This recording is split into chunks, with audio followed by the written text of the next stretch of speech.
सर्वांना नमस्कार. मी रोहन घुगे, जिल्हाधिकारी जळगाव आणि माझ्यासोबत श्रीकांत दिवरे साहेब SP जळगाव देखील उपस्थित आहेत. आम्ही संयुक्त बैठक घेतली. त्याच्यामध्ये जिल्हा प्रशासन, पोलीस प्रशासन आणि त्यासोबतच आपल्या जिल्ह्यामध्ये पेट्रोलचं सप्लाय करणारे जे काही सप्लायर्स आहेत आणि त्यांचे रिटेलर्स आहेत यांची सगळ्यांची एकत्रित बैठक घेण्यात आली. त्याच्यामध्ये IOCL, BPCL, HPCL, नयारा आणि रिलायन्स या सगळ्यांची बैठक घेण्यात आली. त्यामध्ये सद्यस्थितीमध्ये त्यांच्याकडे असलेल्या स्टॉक पोझिशनची देखील माहिती घेण्यात आली आणि त्यांच्याकडे येणाऱ्या ट्रान्झिट मधल्या स्टॉकची देखील माहिती घेण्यात आली. त्यासोबतच मागच्या वर्षीची काय परिस्थिती होती, ह्याच महिन्यांमध्ये आता पेरणीचा सीझन आहे आणि त्याच्यासाठी जमीन तयार करण्याची पूर्ण कार्यवाही चालू आहे आणि त्याच्यासाठी मागच्या वर्षी देखील सिमिलर प्रकारची डिमांड होती. परंतु जर आपण बघितलं तर पेट्रोल आणि डिझेलच्या कंपॅरिझन मध्ये पेट्रोलचा स्टॉक हा सगळ्या IOCL, BPCL, HPCLच्या सगळ्या सेल्समध्ये आणि रिटेल्समध्ये सगळीकडे व्यवस्थितपणे उपलब्ध आहे.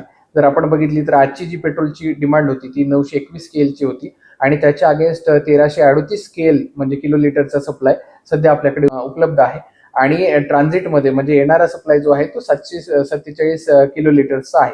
म्हणजे पेट्रोलच्या सप्लायमध्ये कुठेही कमतरता नाहीये. आपल्याला कमतरता जाणवते ती डिझेलच्या सप्लायमध्ये आणि ती देखील जर मागच्या वर्षीच्या कंपॅरिझन मध्ये मागच्या वर्षी या तारखांमध्ये आपण जवळपास 1300 किलो लिटरचा सेल केलेला होता आणि या वर्षी तो जवळपास 1620 म्हणजे 320 किलो लिटरचा एक्स्ट्रा सेल होऊन देखील आपल्याकडे स्टॉक पोझिशन बघितली तर 1490 किलो लिटरची स्टॉक पोझिशन सध्या आपल्याकडे उपलब्ध आहे आणि येणारा जो ट्रान्झिट मधला जो स्टॉक आहे तो 1614 किलो लिटरचा स्टॉक आहे. म्हणजे आपल्याकडे असणारा स्टॉक आणि येणारा स्टॉक हा पर्याप्त मात्रेमध्ये आहे. परंतु अफवांवरती विश्वास ठेवून काही लोक पॅनिक बाईंग करताना दिसून येत आहेत आणि या पेट्रोल आणि डिझेलचा स्टॉक करून ठेवत असताना दिसून येत आहेत. त्यामुळे काही पेट्रोल पंपावरती डिझेल संपल्याच्या घटना आमच्या निदर्शनास आलेल्या आहेत आणि त्या ठिकाणी मग रांगा लागणे आणि त्यानंतर जिथे पेट्रोल डिझेल उपलब्ध आहे अशा पेट्रोल पंपावरती सगळा पूर्ण लोड डायव्हर्ट होतोय आणि तिकडे मग रांगा लागण्याचे चित्र आपल्याला दिसून येत आहे. तर माझं नागरिकांना आव्हान असेल की आपण पॅनिक बाईंग करू नये. आपण जरी मशागतीची पण डिमांड जर कन्सिडर केली तरी पर्याप्त मात्रेमध्ये आपल्याकडे साठा उपलब्ध आहे.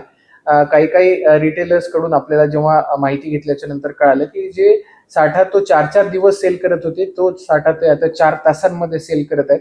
अशा प्रकारची इतकी मोठी पॅनिक बाईंग सध्या लोकांमध्ये सुरू आहे. त्याच्यामुळे कुठेतरी डिझेलचा आपल्याला तुटवडा काही काही पेट्रोल पंपांवरती झालेला दिसून येतो. परंतु सप्लाय मध्ये कुठेही कमतरता नाहीये. मागच्या वर्षीच्या कंपॅरिझन मध्ये मोठ्या प्रमाणावरती सेल करून देखील आपली स्टॉक पोझिशन चांगली आहे. फक्त काही काही पेट्रोल आणि डिझेल पंपांवरती काही काळासाठी म्हणून डिझेलची मागणी वाढल्यामुळे सप्लाय खंडित झालेला आढळून आलेला आहे. परंतु माझी सर्वांना विनंती असेल की आपण अशी कुठलीही पॅनिक बाईंग करू नये. स्टॉक हा पर्याप्त मात्रेमध्ये उपलब्ध आहे. काही ठिकाणी जिथे इश्यूज आपल्याला भांडण तंटी झालेले बघायला मिळालेले आहेत तिथे SP साहेबांनी देखील मोठ्या प्रमाणावरती पोलीस बंदोबस्त आणि सुरक्षा नागरिकांसाठी प्रोव्हाइड करण्यासाठी म्हणून पूर्ण व्यवस्था केलेली आहे. पोलिसांची व्हॅन्स ह्या सगळ्या पेट्रोल पंपांवरती देखील गस्त करणार आहे आणि नागरिकांना आवाहन आहे की कोणी घाबरून जाऊ नये आणि पॅनिक बाईंग करू.